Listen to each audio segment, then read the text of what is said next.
पीर आदिल के करीब अफसोसनाक हादसा। रावलपिंडी से आने वाली न्यू खान कोच तेज रफ्तारी के बाइस पीर आदिल के करीब उलट गई। बड़े पैमाने पर जानी नुकसान का अंदेशा। आपको एक अहम खबर से आगाह करते चलें। पीर आदिल के करीब अफसोसनाक हादसा। रावलपिंडी से आने वाली न्यू खान कोच तेज रफ्तारी के बाइस पीर आदिल के करीब उलट गई। जख्मियों को डिस्ट्रिक्ट अस्पताल डेरा गाजी खान मुंतकिल करने का सिलसिला शुरू। मुल्क भर में मानसून की बारिशों के बाद गुड्डू बिराज में पानी का बहाव एक बार फिर बढ़ने लगा। कश्मोर गुड्डू बिराज इंतजामिया के कंट्रोल रूम के मुताबिक दरिया सिंध गुड्डू बिराज में पानी की आमद 3,11,615 क्यूसिक और ज़रई बहाव 2,86,085 क्यूसिक है। आंगड़ में खलीफा दोम हज़रत उमर रज़ी अल्लाह अन्हु की शहादत के मौके पर वफाकी हुकूमत मुल्क भर में आम तातील का ऐलान करें।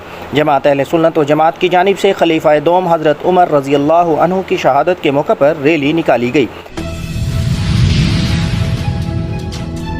मुजफ्फरगढ़ का इलाका गाजी घाट पुल नहर के करीब सेम नाला की पुल अरसे दराज से टूट फूट का शिकार।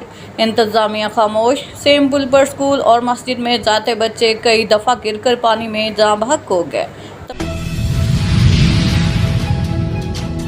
अशरा मुहर्रमुल हराम मरकज़ी इमाम बारगाह बाबुल हुसैन गदाई आज मजलिस उज़ा बरपा होनी है। रोड्स की हालत ये है कि गलियां जौहर का मंजर पेश कर रही हैं। मुहर्रमुल हराम का फंड करप्शन की नज़र। मरकज़ी इमाम बारगाह बाबुल हुसैन गदाई सफाई सुथराई के हवाले से इंतज़ाम नहीं किया गया और आज यकुम मुहर्रम है, इंतज़ामिया अभी तक नहीं पहुँची। कई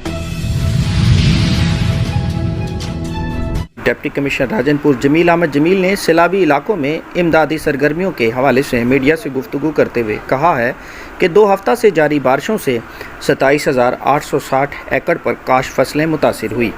रोदखोयों के सैलाबी पानी से अब तक 1,076 घर भी मुतासिर हुए। सैलाबज़दा इलाकों का आबियाना ज़री, इनकम टैक्स समेत सरकारी वाजिबात और कर्ज माफ़ करने की सिफारिश अरसाल कर दी गई है। Khyber Pakhtunkhwa food safety and हलाल फूड अथॉरिटी देर लोयर के टीम ने director general Khyber Pakhtunkhwa food safety authority की हिदायत पर लोयर देर में कार्रवाई करते हुए 15,000 लीटर से ज़ायद मुज़र सेहत अशिया को तलब कर लिया।